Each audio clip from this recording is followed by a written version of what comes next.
Okay, welcome everyone. Good morning and good evening.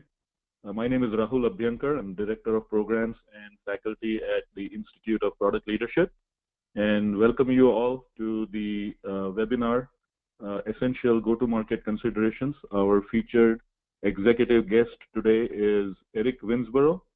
Eric is the CEO of Districts Networks, and I'll shortly introduce him, do more justice to his introduction in a couple of minutes.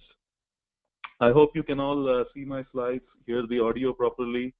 So if not, feel free to just chime something in the chat window, and we'll see if we can make that better. Okay. So quick background about the Institute of Product Leadership for those of you who may not be familiar with the Institute. The Institute has been in operation for over 4 years. We are a global business school for technology and product innovators. I've been very fortunate to work with very senior people from a lot of companies, as you can see here on the slide. And we work with a lot of university partners in India as well as in the United States to offer our programs. Our programs range from product management workshops all the way up to an executive MBA in product leadership, which is an 18-month part-time program that we offer in partnership with universities in India. It's one of the first of its kind programs in the world, specifically with a purpose-built curriculum and faculty and a complete learning experience that is dedicated for technology and product people. We are currently in the admissions process for the 6th batch of the Executive MBA program. We had 2 cohorts that graduated last year. The next batch will start in February, and then we have rolling admissions. So if that's something that of interest to you, feel free to reach out to any one of our admissions counselors. Keep yourself updated with the various events that the Institute does, workshops, master classes, one-day seminars, a lot of different events, opportunity to connect with many different senior executives in the industry, and a lot of resources that the Institute makes available for the community.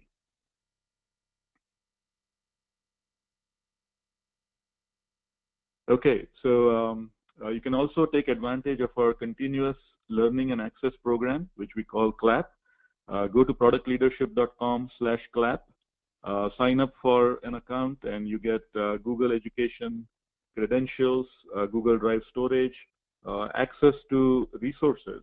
Webinar like this or a master class that you attend, all of those resources will be centralized and available to you 24/7 through the CLAP program, Continuous Learning and Access. And this is something that we strongly believe all of us need to continue to invest in our ongoing learning. So do take advantage of that. We have a great giveaway for 2 webinar attendees. The team will decide at random. A book called Inseparable Twins, as you can see here, written by one of our faculty members, Naveen Lakur. He's a faculty in the area of innovation, entrepreneurship, and a very, very well-respected person in the community. A great book, by the way. So hope to see which one of you are gonna get copies of this book. Hold on to your horses until the end. My pleasure to now introduce Eric. Eric Winsborough is the CEO of Districts Networks. Districts Networks is leading the industry in terms of the industrial Internet of Things, making sure that devices connect securely with each other, and moving forward the industrial IoT. Eric brings a lot of experience in Silicon Valley, working from large companies as well as startups. He was most recently the founder of Shadow Networks, and he is a veteran executive with a lot of experience in go-to-market, product marketing, product management, and overall business and strategy. Eric also lectures at the University of British Columbia and Stanford University, again sharing his experience and insights with students in the areas of go-to-market and marketing. So we are very fortunate to have him here. I had the pleasure of working with Eric at McAfee, where Eric led global product marketing for the entire company. And he was instrumental in streamlining McAfee's go-to-market strategy and launch process. And he led the launch of McAfee Total Protection, which was one of the biggest launches in the history of the company. And I've asked Eric to share some of his experience and insight with respect to the McAfee case study as well, and he's kind enough to do that. So without further ado, I'd like to turn this over to Eric. Eric, thanks a lot for taking time out of your busy schedule and sharing your experience with us here today. I'm going to make you the presenter, and look forward to your talk. Brilliant, thank you. And as I end up getting controls, I'm looking for the screen pop that has me sharing, but I don't think you guys see that yet. I haven't been the prompt, so I apologize for that, folks. There it goes. Okay, now it's giving me the prompt. That's the problem when you send a few hops over the network. Well, first of all, thank you everybody for having me. I'm going to rip through a lot of stuff. We'll talk about that in a second because these are all probably 3 separate 1-hour lectures in themselves, but we wanted to give you a sampling of some of the discussions, and Rahul did ask me to speak to that mutual time we worked together on the McAfee go-to-market strategy. So like I said, that's an hour conversation itself. So you're really going to get tastes of all 3. Just as a bit of a quick background on Districts Networks, I noticed the alumni. I wasn't going to talk about this too much, but I noticed there's a lot of folks on the call, or at least as alumnus, who are from Siemens, HP, Tata, what have you. The company that I run at the current moment is a very interesting technology company that uses software-defined networking to connect up and enable the industrial Internet of Things. So converging and combining both legacy industrial networks and modern IT networks, doing that securely in minutes, as well as adding a lot of capabilities of the data using SDN, is exactly the space that we're in. So if you're involved in IoT, I'm applying some of these strategies I'm about to talk to you with the company, but if you do involve in that, then feel free to talk to Rahul, get contact a little bit later. But I do want to cover this fairly quickly. So there's 3 topics. One is a bit more aimed at the startup mindset, and that's where I do lecture with UBC and Stanford in the Entrepreneurship program. So I do speak to building a value of the business. This does apply to established larger companies like the ones I just mentioned, and the ones that many of you work for, because of setting stock values and valuations on the companies. The go-to-market strategy that we did with McAfee actually increased its value in the stock market tremendously. So it does have an impact whether you're a startup or not. And then the core of the discussion is around the go-to-market strategies. Real-life examples of do's and don'ts, by the way. The don'ts is where a CEO got himself fired. So I will be pretty blunt without naming names, but I will be pretty straightforward. And then, of course, as Rahul asked me, go-to-market strategy. As I said, that's a lot of content, so I am just going to skim over it with the understanding that we'll probably drill down a little bit deeper into the Q&A. So let me jump through and then leave some time for discussions. So again, establishing the value of a company when investors, and whether that's VCs or Wall Street, when they look for value in a company and what to invest in, they actually look at 3 things. They look at the team, they look at the market opportunity, and the technology, the product, as well as the IP around the company. And in live conversations, I often ask people, which one do you think they actually care about most? So have an answer in your head, but I'll give you the answer now. It's actually team. A lot of folks I know think, well, it must be the technology, and the technology how it gets into the market. But what happens is, if there's a change in that, then the team becomes the most important part, because good teams can adjust to changes, whereas if you're not solid, you may have the right strategy, but if the strategy needs to change or the product needs to change, you're sort of out of luck. So that's an important consideration, to be honest with yourself. As a small company, what are your skill sets? What do you have? What don't you have? Be honest and open about bringing in the people that have been there and done that. But the same thing in the larger companies. You're going to have a lot of people who aren't pulling their weight, and you've got to really make sure that the team you put together as you introduce new products is the right team as well. The second piece, and you see this from Jeffrey Moore all the time, I'm sure you know, and you better know, Jeffrey Moore, Crossing the Chasm. There's 2 or 3 really, really good sort of, Bibles for technology. Jeffrey Moore's is one of them. Innovator's Dilemma is a very good one. I've been using that as almost the Bible since the 90s.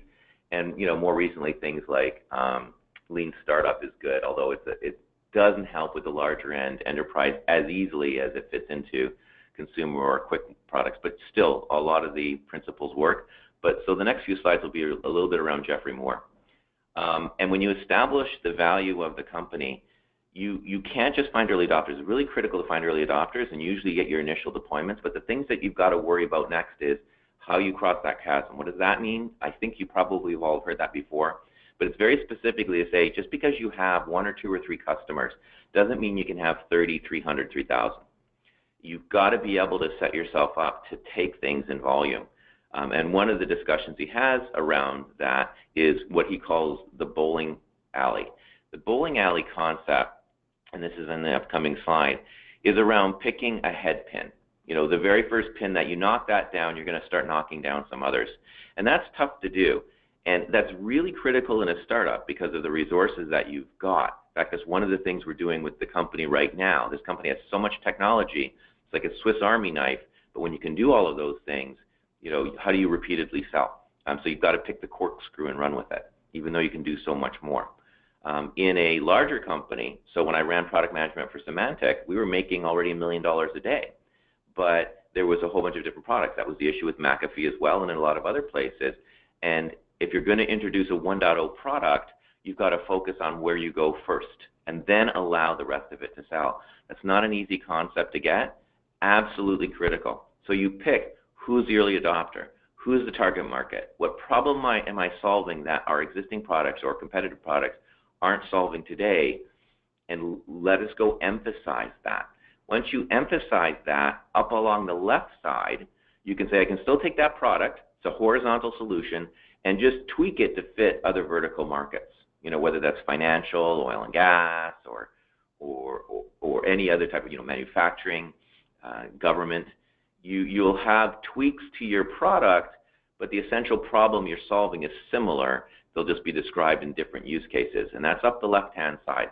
On the right-hand side, you've got the notion of the different application. So you may sell something into financial and add in the second capability, or if you've already got it, start to emphasize the second capability and then build value and then go deeper with the same customer set. So that's what the bowling alley talks to, but you've got to pick a head pin. You've got to pick your starting point so all your resources can speak to that, and then you can leverage for growth after that. So that's sort of another important concept, and again, feel free to ask questions. The third thing, again, also pulled from Jeffrey Moore, is really critical. It's who you are as a company. And I've actually worked with venture capitalists. I was in EIR for about a year and a half, did about 100 due diligences, and internally we actually used this. We tried to get the company to describe who they were in this kind of context, and often or not they couldn't, and so we would actually do that for the partners because it was important in describing who the company was. On the left side, it's your understanding of the market, it's your understanding of the customer and the need, it's your understanding of your competitive differentiation and what the competition is doing to answer some very, very simple questions. Who's the customer you're going at? What's the problem we're solving? What's your product? What space are you in? And then what are the key, differential benefits that are unlike what's out there today? What do you guys do uniquely? And that's really important because on the right-hand side, it gives your elevator pitch, but it gives your executive summary, it gives the corporate presentation, the collaterals you're going to create. All of that has to line up. And you can start with your head pin. You can infer things behind the head pin, but you really do want to start with that. And again, we're applying this to what we're trying to do with the existing company, but I also did it at the larger ones. at Symantec, at McAfee, at Cisco, because we were doing a lot of 1.0s. At Cisco, it was the 1.0 of voice over IP. With Symantec, it was the 1.0 of integrated security, and the 1.0 client Symantec client security, for example, and that's what I applied at McAfee. So you can do it in every size company, and it's really critical that you do. So that's a high level. Clearly, there was a lot more to that. I only took about 6 minutes to go through that top one, which again is a 1 hour discussion. But I wanted to give you those feels. I can always come back and go deeper, or we can answer some of those things in the Q&A. I want to go to the next one on go-to-market strategy and pull some of the things again from Stanford and UBC that I speak to about creating go-to-market strategy. Again, whether it's a startup or a very large company.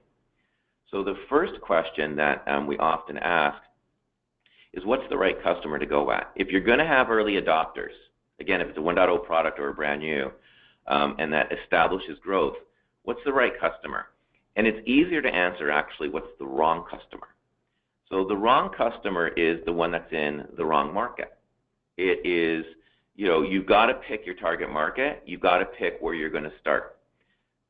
It's got to be a large enough opportunity that when you get that customer, you're going to get a dozen more.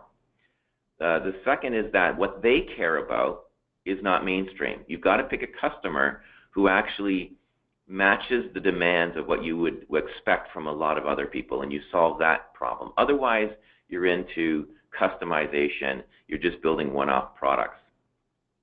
The final one is a customer that, and you think this is strange, that has no intention of buying when testing is complete. And you think, well, that's not possible. It's actually one of the biggest problems. I'll give you a startup I was involved with. I was brought in as the number 2 person, as the CMO.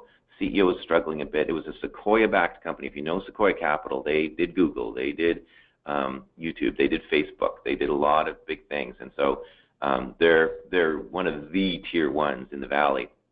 And so they invested in this company that did security for voice over IP. And they had a very large financial institution, one of the famous ones, that had some requirements and said, oh, this is great, can you build me this? And they spent about a year going back and forth with this customer, assuming that when they got it just right, the customer would, do multi-million-dollar purchase and make the company. And in the end, this company said, oh, that's great, thank you, but we're not going to buy. And their answer was, well, we never said we were going to buy. We just needed to have this work. And then went actually with a different solution and a different approach. And it's very important that when you are creating a new product, 1.0 as a billion-dollar company or as a startup, and more importantly as a startup, that as you're tweaking your product to meet their needs, that not only does it meet the needs of dozens of other customers, but that you work with them with a contract all the way through. What's the milestone that gets you to write a check? We can then roadmap the other features and do that early. You have to have a quick turnaround. It's very interesting that happens more often than not, where you're assuming because somebody's interested, there's a paycheck at the end of it. You've got to be able to ask that up front, and don't be embarrassed to do that. So in the end, the answer is all of those elements are a customer who's not referenceable. All of the things above lend to a customer who doesn't provide you the proper reference to cross that chasm and grow the business. So it's very, very important to pick the right customer. Your early product testing and what you deliver will set your reputation in the market, whether you like it or not. Your first customers and your first releases are what they're going to think of you and your company. So really, really critical that you pick the right customer to start to work with. Same thing for partners. I give this presentation to a lot of CEOs, a lot of CEO organizations, and I created this slide to describe what's probably the most important thing in partnerships, which is you guys are in this together. A lot of startups think that they need partners more than the partners need them. And then they'll make a lot of mistakes and make a lot of promises and do a lot of things because they're desperate to get that famous partner that isn't going to help the company. So I separated it out. What are the things that we want from partners as companies? Well, of course, we want to increase footprint, right? We want to increase the funnel size, and the partners bring us that. We want to have access to customers. really important to understand that these are their customers, not yours. Don't you ever assume you can go right over them. These are their customers, and you're helping them be successful with their customers. But nonetheless, they give you access to those customers and credibility through the introduction. And then finally, it allows you to access regions that maybe you couldn't have before. You don't have a customer set or a footprint in certain countries, or certain regions. These guys give you access. So obviously you want them and you need them. But you also bring them something. You bring them something to sell. You bring them capabilities that are part of a larger solution that they're trying to put together. And this is very important, bring them value-added services opportunities. Quite often, and this is in the billion-dollar companies as well, you'll hear this in the McAfee thing, they're not making money off those licenses. They're making money off of what they put those licenses together to create and then go service. And then finally, and this is really important, you bring them their continued account control. If the customers need something or the market's changing, like in the market we're in right now, the industrial Internet of Things, customers need new things. And existing incumbents and channel partners don't always necessarily have those solutions. They have to bring it to their customers that they've had a relationship for multiple years. If they don't, there's a risk of the customer going somewhere else, and then they would lose account control. So when markets change and new things happen, then you've got to enable them to retain their customers, and they'll bring their customers to you, their customers, mind you. So you see in all of this that this is a mutual and equally beneficial relationship. It does not matter that you only have 15 employees and they have 1,500. It does not matter the size. It matters the value you mutually bring together. So don't forget that. Don't be arrogant, but play for a win-win all around. It's got to help your business as well as help theirs. And some CEOs or some product management people don't always grasp that. The next are the type of partners. This is from an enterprise thinking. There's a lot of, if we call them retails and e-tailers, there's a lot that's going on in the consumer market, obviously around platform providers. If you think of Apple stores, you think of Google, there's a lot of other ways to market in sort of the socialized consumer-based businesses these days. And you think of obviously, the SaaS platforms, the PaaS systems, Amazon, Azure, those types. So those aren't in this list because this is a bit of an older list, but there's also those types of partners. But even within the enterprise, you have all these different choices. You have retailers or e-commerce retailers. I mentioned a bit. You might put the app stores into that, but you get the concept. Distributors, they will have their own groups of people that they go out to. There's value-added resellers. Those are people that take your product and add value to it. There's direct marketers aimed more at small businesses. There's system integrators, typically obviously more aimed at the larger businesses. There's independent consultants. They don't always do the buying, but they'll make the decisions for the customer. And there's strategic vendors. Those are important. The people that will take your technology and put it inside, as well as the service providers. Our company, for example, focused on those bottom two with obviously system integrators as sort of the early adopter. But there's many types, and this is the point. Don't assume there's one route to market. You've got to understand there's multiple types of partners, and they bring multiple values and challenges to you. For example, this is a slide I created when I was pre-Symantec, pre-Cisco. This is when I was at they call it a startup. It was making $1 billion at the time. But it was a darling startup in voice technology called Octal. We got acquired by Lucent, which is now Lucent/Avaya, for a lot of money. And I was in charge of OEM globally for all the voice over IP stuff. And Lucent and Avaya had no clue what OEM was. OEM to them was what they took inside their product. But we were making deals to take the products we were creating and get European manufacturers to use our technology and even our source code. And that was just so foreign to them. So I started talking about what are the different ways to market. And in direct, you don't have a very big cargo bin, but very, very flexible, very fast, turns corners quickly, stops on a dime. In the middle, you've got channels and distribution. They carry more cargo, but not as easy to parallel park, right? You can't turn quite as quickly as the direct, but you certainly have more volume. Finally, you can have some large OEM type relationships. They take longer. They're more difficult. You've got to meet their needs, but they can bring you a lot of volume once you do those deals. You've got to understand the trade-offs of each of them. And there's a slide that I didn't include in this that is in a deeper lecture if you want one, but that I show the profitabilities of each and what the obligation is for each company. So if you've got a company and you're selling direct, you've got to do everything yourself. If you're in the middle area, then you still got to do an awful lot of heavy lifting. You know, the channel will still carry your product name. The channel will have its own sales force, but you're going to have to support that sales force. Your marketing is going to have to tweak to fit them, but you're doing a lot of the marketing. That's very important because if you look at the OEM, they're going to put their name on it. They're going to probably do most of their marketing. You might provide them with tier 2 support. You might provide them with some of the core marketing that you're creating, but for the most part, except in the very beginnings, they're going to eventually take that ball and run with it. Well, the margins, the costs that you have to support those 3 different models are extremely different. On the direct side, you got to do it all. On the channel side, you got to do about 80%. You know, maybe 60% if you're super efficient. And on the OEM, if you're smart, you're not doing 60 to 80%. That's not profitable. You better be doing 30% or so of the heavy lifting and the costs. But understand then the discounts that you then provide those channel partners.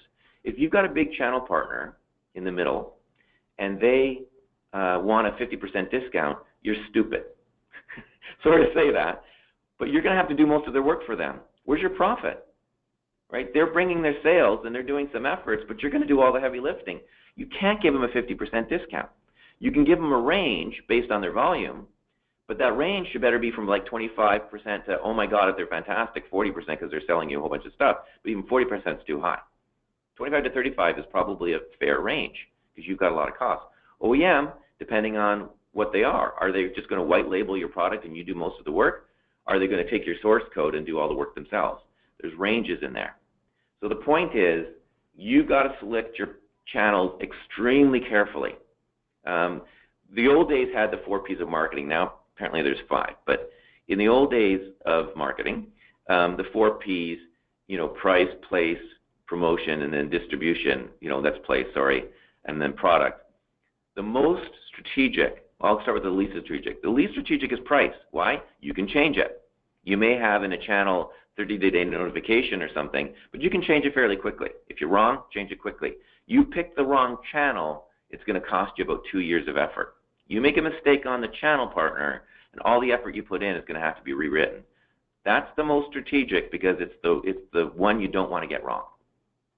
Makes sense so far? Normally I stop with questions, and I know you're going to start writing some of them, so I'm going to blast on through, but it's important that you understand those models. So I'm going to end with a bit of the do's and don'ts. And these are all real life. So I'm going to start with the left on the do's. Do understand how you make money. Where's your target market? You know, what partners do you want to go at? It's the right channel at the right time. What does that mean? Well, you might start out direct because you're new, and you might have to sort of teach them how to fish, as the North American expression goes. But over time, your product gets more familiar, you might start to change that and be a bit more channel related or be a bit more something else. So you've got to pick the right channel for where you are, and that may change over time. Be deliberate about it because that's a lot of work. And you do have to understand your profitability. I went into a lot of detail there even though I didn't have that slide. Where are you making your money? Where are the costs to support those various partners? And therefore, what discounts are the maximum you can give and still be profitable? Now, you've got to understand how they make money. We just assume that they're going to make money by selling our product. That's not always the case. What's their business model? What are they trying to do? Strategically, what are they trying to accomplish, and do you fit in, right? And also, where are they going to make their money? Like I said, a lot of times it's in the value-added services. You're just enabling that. Or it's in the account control and the long-term relationship, and you're just making sure they don't go somewhere else, right? But understand that when you're also giving your proposition discussion. And then finally, play for that win-win scenario. You know, you have to win, and they have to win, and neither one should give it up. It's almost like a relationship. You know, a lot of times if it's for the other person, then you don't get your needs met, and that's not a good long-term scenario. But if you're selfish, then you don't meet the needs of the other person, that's not going to work out long-term either. So you really got to pay for both of you folks to win. You're both motivated to stay together and help each other grow. So what are the don'ts? On the right-hand side, top right, don't think you need the more. I've already described this. It is a partnership, as I've already discussed, right? You've got to make sure that you don't make the deal unprofitable on your side and think, oh, I'm just going to sell a whole bunch and therefore it'll be good. You're actually exacerbating a problem. Don't give away resources. That's sort of what I described. You can do a lot of work for that. They've got to pay for that. There's value you're creating. And don't allow exclusivity. This is a huge problem I see all the time. I'll give you the example. Again, that Sequoia Back company. We were going to get a strategic investment from a Japanese manufacturing distributor. They write us a $2 million check. And the OEM person that I had working for me was going to do exclusivity for Japan. And I said, are you crazy? I actually had to talk to them and say, look, we really appreciate your money, but exclusivity is something that's very bad at a potential exit. It also gives us no control if that partner isn't performing, and we just locked ourselves out of a region. What I did promise was exclusivity of our effort. We were a small company. We only had about 40 employees. And so we weren't going to do other partners in Japan or the greater Asia for that matter, because we could only afford to support one because we were going into the US, into Europe, and other locations. So we would give you exclusivity in our behavior, probably for 12 to 18 months. So they had a head start. That's actually all they needed. They accepted that. But most people, again, because they upset that balance of the win-win and think that they need that investment more, they need that partner more, they will drop their pants, as the expression goes, and give up a lot. Rather than saying, no, you needed me to get into the Japan market. You needed me and this technology to do these things, and we're fully supportive, and you got a head start for at least a year over everybody else because we just don't have the bandwidth to support anybody but you. Go. We'll help you make you successful. You'll get exclusivity by just your success. And the first ones in tend to win the market anyway. So understand you're helping each other here, and you're helping them as well, and don't give up on important things. That's a major bullet. The next one is don't go into the relationship without doing that left-hand side analysis, because then you won't know where your negotiation points are. You won't know. So again, back to the discussion I just had with the Japanese. Also, don't mix models. I just said that. Don't give an OEM discount to a reseller knowing full well you've got to do a lot more support and put a lot more resources helping them. Don't mix up those models. And then in the end, this is the real-life story where the CEO got fired. Don't ever be deceptive. Don't ever screw up that win-win balance. I'll give you an example without naming too many names. I'll name the partner because this was a decade ago. There was PayPal. This Christmas shopping now, we've got all these Black Fridays and you know, all of the online shopping that's actually killing retail today, right? It's at the point where you see the disruption and you see all these brick and mortar stores closing up a lot of stores. Well, 10 plus years ago, that was just the potential, right? It wasn't there yet. And you had the eBays of the world and pre-Amazon going nuts, right? Where online shopping was still a new and an uncomfortable experience. A lot of buyers were worried about fraud. How do I get that? And so there was a security company that I was involved with. Again, I was the CMO and head of strategy and head of product. And there was a CEO who brought us into PayPal, and PayPal pre-Christmas season wanted to do this anti-fraud bar, you know, this safety bar they called it. And the CEO loved the name and said, oh, we're going to launch Safety Bar. And as a result, pissed off eBay and said, wait a second, we're 3 weeks away from launching and you're doing this. And they were still in the middle of beta testing. And so the top level executive sent a little email and saying, okay, we're going to slow down testing. I know we're getting the Christmas season, but we're just going to have to hold off on that. We'll launch our own security capabilities, but we're not going to talk about Safety Bar. So all of a sudden what was going to make this startup didn't happen at all because a single executive sent an email and said, nah, let's hold off on testing. And as a result, that CEO got fired. And that CEO got fired because he was being dishonest.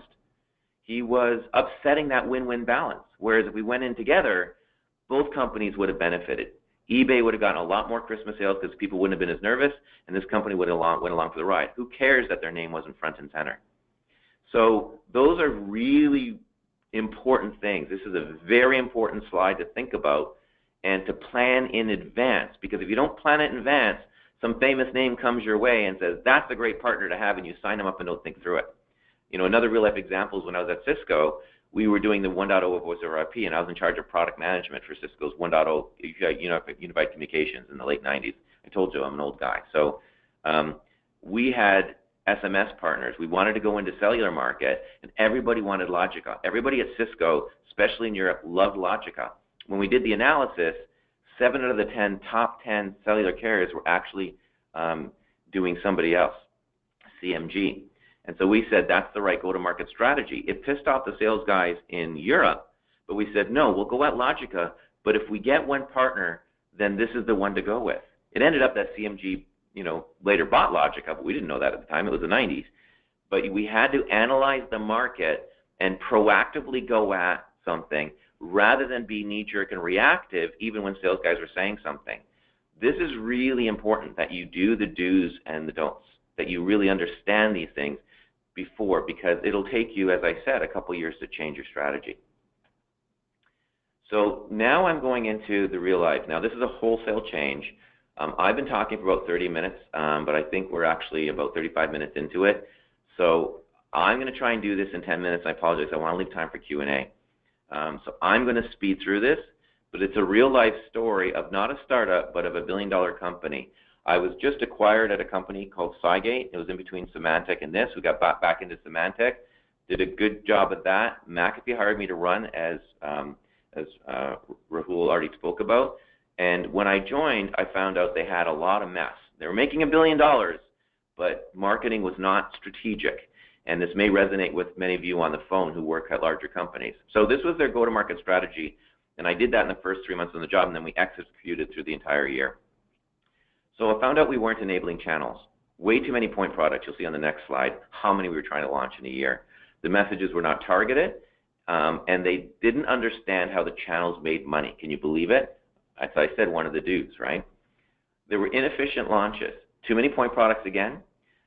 They didn't have complete readiness all the way through from start to finish to even sell the product, and they certainly didn't sustain their launches. And then finally, they didn't segment. They didn't understand the difference, small business solutions, enterprise needs. They didn't focus on the appropriate channels for those different markets, and they really were launching in the United States and then handing it over to the rest of the world. We needed to be more global in our approach. The next slide talks about what happened when I joined. So when I joined in the fall, I said, what's next year's, what's Q4 and next year's plan? And it was like even more products than this. It was like 23 different products with some acquisitions happening at the end of the year being planned, and they were already being discussed. And I said, this is nuts. How is anybody going to understand this internally, let alone your channel partners, let alone the marketplace? And so what I said, and when I looked into it, half of this stuff was the same thing. If you look at, for example, in Q1, Threat Prevention Suite, that was the enterprise version of what I did at Symantec, which is Symantec Client Security. It was that integrated, combined, endpoint security. Titan was the small business version. Then you're trying to sell individual products, virus scan this, group shield that. It was all the same stuff, ever so slightly different, and they were trying to launch them all at the same time. Well, that's just stupid. No one's going to understand who you are, and you're behaving like silos. What I did was I combined. I said, look, we will do a release. We'll get the product out and do the basics. If you're releasing a new release, okay, we'll get some basic collateral. We'll inform the channels, and that's it. No money will be spent on a major launch. Then I took Q1.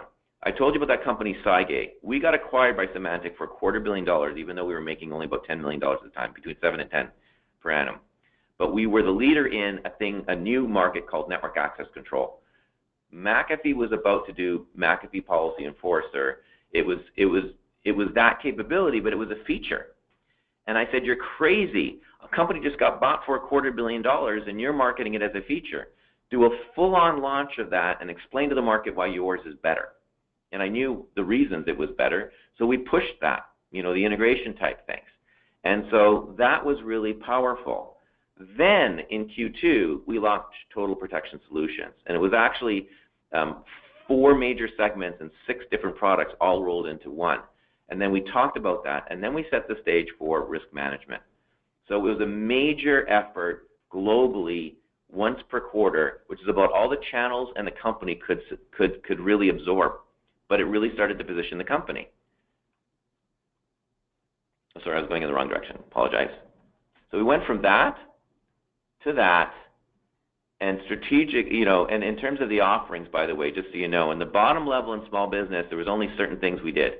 We had a console, we had some antivirus, and that was that. The advanced version of it had email attached to it, and you could either buy it as a license or, again, start introducing this notion of SaaS. Again, you're talking a decade ago, so SaaS solutions to small business was a fairly new concept. Salesforce was just starting to happen, but we didn't position all of that. We just said, we've got what you need, trust us, so to speak. And for enterprise, we put more stuff in it. It's more comprehensive because you have more needs. And the advanced version was that network access control. If you look at this slide, that's the top right, it looks like an extra feature. But if you just spent an entire quarter talking about it as an entire product, well, now that had value, and you could charge a lot more for that extra quote-unquote feature. If you didn't do that, nobody would see the difference in the value between advanced and enterprise, and you couldn't upsell. So you have to put the effort in certain capabilities and create value before you start doing things like this, if that makes sense. So this is what we did in 1 year. We went from what McAfee's reputation was, good point products, good best-in-class, but not very integrated, to integrated. All of this managed by, that they call it ePulse Orchestrator. Sorry, those of you guys in that industry, but there's a management console that tied everything together. It was the secret sauce. So leverage that and have everything work with that. And that's where total protection came out of. And then finally, now that you've described what total comprehensive protection is, which is the bottom of those rings, now start making acquisitions and risk management and start talking about, now it's not just about protection. It's not just total protection. When you do it, do total protection, but then add risk management on top of it, all within the course of a year. The next thing we did, and I'm blowing through this, is make sure that we executed on launch. It's not just strategy, it's tactics. You had to have a well-defined process and then make sure that your product aligned with go-to-market. And I'm going to zoom through this again because I know we're practically out of time and I want to leave some time for Q&A. But when you're making a product, whether you buy, whether you build or partner with somebody, have the plan. This is something that a decade ago wasn't that popular. Cisco had the GEM process. Everyone's got those. But even when they have these processes, the engineers do not always line up with marketing. And that's, in some ways, the fault of product management, and it's the fault of the general manager. Because what they're building is going to be sold. And if you're an engineer, you don't have to just stop at the product. There's a lot of technical materials that need to be written so that the technical buyer can understand things, so you can get yourself, involved in that process. But it's got to be a process that integrates the two. It's not just, here's my product, I'll hand it over to the other side, and away you go. It's got to be part of the same stream of consciousness, so to speak. And then after you launch, sustain that launch and review to find out, was that successful? It's a cycle. The second thing for the marketing people, the product management and product marketing people, is when you're selling the product, there's a funnel. From start to finish, from finding the customers to delivering it, to going through the proposal, to selling and supporting them, you've got to know where you are in the stages. And if you have friction at any stage, you stop selling. Now, you're not going to do all of this if you're a startup, and you're not even going to do this if you're a billion-dollar company with a $100 million product. But Total Protection was their biggest launch in history, and we made sure we had a whole bunch of stuff for each phase of the sales cycle. But you could use this as a list to say, do I have at least the basics here? If you're missing it out on an important stage of the funnel, all your sales could stop at that point. Right? You've got to make sure the sales guys in your channels can sell it all the way through, and they have the tools that they need to do it. And these are some of the tools. I think they'll leave this as one of the last slides. Now, I had slides on every one of these, but like I said, I'm giving you a taste. But we had to create things.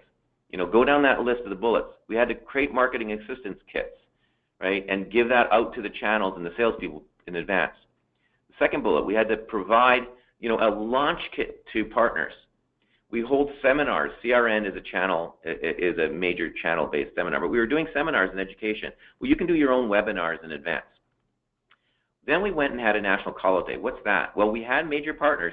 We actually took our own employees and sat on the floor with them and did the initial dials with them, did the initial outreach with them. Got them started. we're planning on doing that to a degree in this startup company as we're releasing new relationships. We did the roadshow, and then very importantly at the end, we called this thing called a Launchpad. It was an online place to go get all those tools. So one-stop shopping for what they needed. You've got to think through what they need. And then we did ongoing activities. Sorry for the acronym TOPS. It was Total Protection Solutions. But we did a bunch of things again. So you can't just launch a product and say, away it goes. You've got to sustain that launch and make sure the momentum is continuing. So that was an awful lot in about 35, 40 minutes. I want to stop right there. We still have 15 minutes. I took pieces of all of this through 20 years of experience. But these are very important things, and you will be able to get these slides so you can go reference them. But I want to open up to questions. Eric, that was very insightful. Thank you so much. I know you zoomed through quite a bit of it, but again, some of the salient points really stood out for me as I was listening to you, and I remembered the launch of Total Protection as we went through that as well. That was, very critical for McAfee. Eric, one question that jumped at me, you talked about startups at the beginning and the McAfee go-to-market strategy at the end, billion-dollar company. What are the key differences when we, think about a go-to-market strategy for startups versus large companies? Because, there are clearly differences in how these companies, who they are and how they operate. But, how does go-to-market differ? Yeah, I think there's differences and similarities. I pointed out a lot of similarities. I'll tell you what the couple differences are. And by the way, that launch, and I think I mentioned it, that launch of Total Protection, you single-handedly raised the price of McAfee stock. It's the first time I've ever seen a launch raise the stock value. But that's because the message was clear. So you folks on the phone who are working in larger companies, your go-to-market strategy and your ability to do clear articulation of what you are and how you differentiate does create value in the company. For a startup, it's critical because it's who you are. Your product is your company. But in terms of differences, I would say there's one major difference. If you're an established company, when I was at Cisco talking about voice over IP or Symantec or in this case McAfee, the market will listen. There's credibility there. You've already sold solutions. You're already thought of as a leader. So when you give your positioning, your new product, your thought leadership message, you'll be quoted, and you're starting out the gates with credibility. When you're a startup, you don't have that. You need to have partners. You need to have initial customers that will be referenceable, that will bring you in as credibility, and you need to pick partners that will bring you to the market and will speak your virtues to give you that credibility. You need even more so to rely on your initial customers and your partners to be your voice and your reference, to say, I validated this, and then you can tell your leadership story. You can't just go out on your own and do PR. It's got to be from a place of credibility. That's the difference. There's a ton of similarities, and I just went through those. You have to pick your market. You have to pick customers that will reference you. You've got to be very clear. You've got to understand how your channels make business. All of that is important for a billion-dollar company or a startup who's under $1 million. But it's the credibility piece that's important for startups. Great. That makes perfect sense, Eric. Eric, we have a question here from Nitish, and he says, as McAfee struggled in terms of multiple launches, there were multiple releases that were coming out, and every product wanted to be launched, or every team wanted to launch their product. How did you, Eric, convince the management team or the product teams to streamline these launches? I mean, because a lot of companies struggle with this today. And so what was that, binding force that brought all the teams together on the same page? I think there were two things, maybe three, but the first one sort of combined. One, I was put in charge of all things. And that didn't mean there were silos and products, and those products were from acquisitions, so they all thought they were separate. They all thought they were so goddamn important, pardon for swearing, but the politics inside, because we're important. We matter. And so there was a lot of that, but it was important for me to actually create that strategy and share it with the entire sales force and our own channels. And what's interesting is when I made that comment, when I showed that slide with a whole bunch of stuff on it, my first comment was, we do way too many product launches, and the sales force and the channels cheered. Well, that's when the product units went, oh, maybe maybe that's a good message. But here's the second one, and this is actually more important. At the time when I got hired, I don't know if you remember Gene Hodges. He was the president of McAfee at the time, right? And then he went on to run up. Okay, Gene Hodges, he said, you're that sucker from Symantec who talked about integrated, this and that, and kicked our butt, and I need you here. And so when I pulled him aside, when I talked about total protection, it was actually a for instance. It was just before U.S. Thanksgiving, but I'm Canadian, so I didn't care, so I was working. And he's just a workaholic, so he was there. So it was 3 o'clock in the afternoon on the Wednesday before Thanksgiving, and we're the only 2 people in the building. And so he came in, I said, that threat prevention suite launch, I don't understand it at all, and I'm supposed to be an expert. You should make it simple. You should call it something like total protection. And he latched onto it. We did research, it ended up being the right name, but it was just an example to him. And I said, you can't do multiple launches. You've got to have a single message and really go to the market. He got it so that when I changed things and I said, guys, I know we're 3 months away from this launch, but we have to change everything. And everyone's like, oh my God, no, this is too difficult and this is difficult. You needed the executive to say, my way or the highway. He had the personality to say, no, this is what we're doing. And because the executive support was there, everybody got on board. So you can't just have a very good strategy. You have to have that executive championing getting it. If your executives don't get it, you're toast. Now, what I find, having been an executive, is that executives actually do get it. But they need people who can get that done. And they need to put their faith in those people, and they will give you the air cover, but you have to be specific to ask for it, and they have to get it. Those 2 things are what's needed. And I also did a ton of evangelism. I went to the gateway people. I went to the network people and said, total protection shouldn't just be about this endpoint. It should fit a strategy. And so that was a lot of evangelism internally I had to do. It's a lot of work, but you need those 2 pieces. The strategy, you need to go sell it right across the board, so maybe that's the second piece, but you also need the executive sponsor. If you don't have that, there's nobody doing the bully pulpit for you. Yeah, and I remember the conversations, Eric, we had talking about security risk management and how do all the product lines kind of integrate into that core message. So that was a huge momentum builder. Yeah. Well, Eric, I have a question here. Yeah, good. I was going to, by the way, add one more thing. That's true in startups too. And just so you know, we're looking at this with our company ourselves, right? There's so many things we do. We want to focus on that notion of that simple connectivity, in minutes as opposed to what VPNs do in hours, right? There's a lot of other things, but that's important. But here's the thing. Even though we're not a big company, we've got to get sales completely aligned. Otherwise, they'll go off and sell different things. We've got to get marketing aligned to that. Otherwise, they don't know what to go sell. And I've got to get the board aligned because they're so used to selling other things to the government and to the military and other things like that they're still thinking that way. So even in a startup, if you don't have everybody on the same page, you actually suffer a bigger fate because you don't have revenues. That's where your revenues are coming from. In a billion-dollar company, you can't get to $2 billion, but it's critical to have that alignment regardless of the size of the company. Sorry, I'll go back. Go ahead and ask your next question. No, that's great. That's a great point. I have a question here from Aditi, and I'll rephrase it a little bit. Eric, you talked about 1.0 products, and you gave the example of network access control and MAC, and the kind of buzz that was there in the market around that time. Your current company at Districts Networks, you are again in the space of IoT and industrial IoT, which is a huge buzzword. So when you are doing go-to-market around 1.0 technologies, new products where there is a lot of buzz in the market, there is not a uniform understanding about what that means. There is not a uniform understanding about what IoT really means. It's like the six blind men and the elephant, right? So what challenges come up when we are trying to do go-to-market for buzzword technologies? No, this is perfect because big companies and little companies fall into this, and actually it allows me to do a shameless plug. So I really appreciate that. So thank you for that. That wasn't the intent, but I can talk in a real life story here. So here's the issue.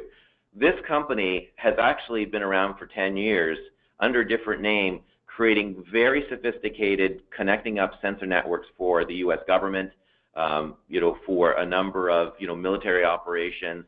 So highly secure connections, highly resilient connections. They also are control networks for the smart grids for a lot of U.S. Bases where they have old infrastructure but they can't replace it. So we add SDN on top of it and then create 5 nines reliability. So that's what they've been doing for 10 years. But that's not a repeatable product, right? Think about crossing the chasm, right? That you don't have 1,000 government potential customers. It's just, they were one-off engineering projects, extremely sophisticated, but you couldn't repeat sell. The company wanted to go to the industrial Internet of Things. Well, first, Internet of Things. Well, there's two types, right? There's the consumer stuff, the Fitbits of the world, and then you've got industrial Internet, which is a lot tougher, okay? And there's a lot of buzzwords. And when I joined, there was, again, a Swiss Army knife. There's all this technology, but what do you focus on? And we did a lot of work. We had about a dozen different opportunities at the same time, about, 300 different things we could look at. And we found out that the commonality, that head pin, was simple, secure connectivity to do any kind of remote connection, whether it's an equipment manufacturer trying to get to their robots, or whether it's somebody trying to access stuff for maintenance.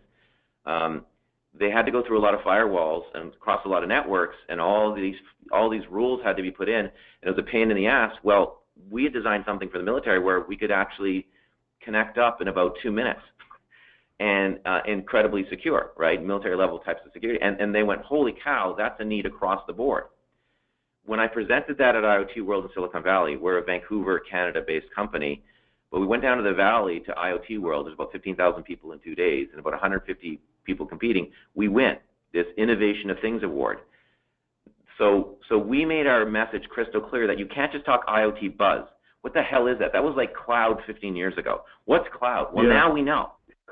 But right now, IoT is the be-all and end-all, and it's a super-duper word. It doesn't mean anything if you're not solving a problem. So right back to the fundamentals of this go-to-market strategy. Who's your early customer? What problem are you solving? What channels do you go to get that out there? You can't be a be-all and end-all. You've got to start with a single problem. In this case, simple, secure connectivity. And we ended up winning with Cisco and a bunch of other people on the panel. Now, that was great. That was the message. That was the simple story. That was the ignore the other 10 things you can do. Once they buy it, they'll figure out there's, the bowling alley stuff, right? But now came the heavy work of aligning everything. You've got to hire salespeople that know how to go into those folks. You have to have channels that know how to go to those customers. You have to have the board stop talking about military this and government that and great big things and say, no, go sell this repeatedly. This is what we're in the middle of right now. And then you've got to go and execute with your initial partners. Pick a partner that will go then talk about you. You'll actually start seeing this over time in the January, February, March. You'll start seeing the stuff soon with this company.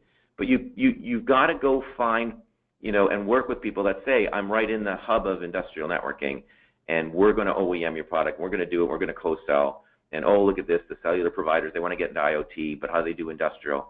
You pick the people, the channels, like I said, the OEM types and the service providers that want to make success in IoT and solve a problem for them and their customers, and forget about the dozen other things we can do right now. That can be in our vision, but go sell that and align all your resources to go sell that. So here we are, a 10-year-old startup, and we don't know how to sell the 1.0 of something, even though it's a 4.0 product, right? But it's a 1.0 market. And so this is what you've got to do, whether you're doing a startup, or this is what I did at Cisco with the 1.0 for unified communications. It's what I did with the 1.0 for total protection. Is I don't care if you're making $1 billion. If you're GE out there and you're just trying to acquire companies and you're not solving very specific problems, IoT will just be buzzword and PowerPoints. It won't be deployments. And startups can find spaces in there, and big companies have to go solve real problems, or you're just doing marketing. Hope that makes sense, but that's critical. It's what we're doing at districts. And again, selfless plug, if you guys are out in those companies I've mentioned, contact us. We can actually help you. But ignoring all that, if you guys are a billion-dollar company or a startup, if you're not focusing on a real-life problem and the channels that will deliver it and get the initial sales and ramp, you're never going to get that $1 billion. Here's another big problem. Billion-dollar companies want $100 million markets, but they're not willing to make $2 million and call it a success. That's a bad thought. That's the innovator's dilemma piece. That's why disruptive innovation can kill big companies. You see it time and time again. You see where the hell's Motorola now? Where's Nokia? Right? Yeah. And so you see billion-dollar companies go bust because they weren't happy with the $1 million sale that that gets them into a $1 trillion industry. So with IoT, it's the same thing.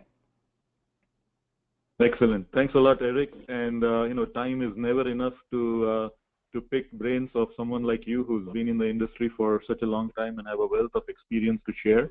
But we are running up against the hour of 10 p.m. in India, and I just wanted to quickly highlight the two winners for the book Inseparable Twins by Professor Naveen Lakur, Nitish Gulati and Aditi Rai. Thanks for sending in your questions and also tweeting while the webinar was going on. The team will reach out to you and get your information to get you the copies of the book. Please also, keep track of the upcoming events. We've got events, seminars, a day in the life of a product manager in Gurgaon and Pune, as well as two more webinars coming up. End of the month, Jan 26, we have Dr. Wayne Neal talking about user experience for product leaders. Should be a very interesting topic and discussion. And February 16th is Dr. Andrew Bean, who's a senior faculty at IPL, speaks on campus a lot of times, talking about negotiation and how do we use it, critical for product leaders, because we have all the responsibility with very little of the authority, right? So once again, thanks a lot for joining the webinar. Eric, thank you so much for taking the time out of your busy schedule.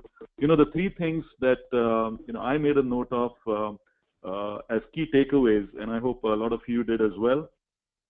This notion of who is not our customer. We spend a lot of time thinking about who our customers are and creating personas, but equally important to think about who is not a good customer.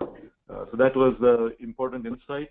The second, the metaphor between the different routes to market, going direct, the cargo van versus the 18-wheeler truck, which is your channel partners, and then the cargo ship, that's the OEM model. So that was a very nice way to think about routes to market. And last but not the least, product release is not the same as a product launch. And there's important to put the right amount of thought and effort, both strategy and tactics, into streamlining and defining the launch process. So once again, thanks a lot, Eric, and thanks to all of you for joining the webinar, and hope to see you all again on the next one. Good night. Thanks, Eric. Thank you, folks. Bye. Cheers, Ram. Bye.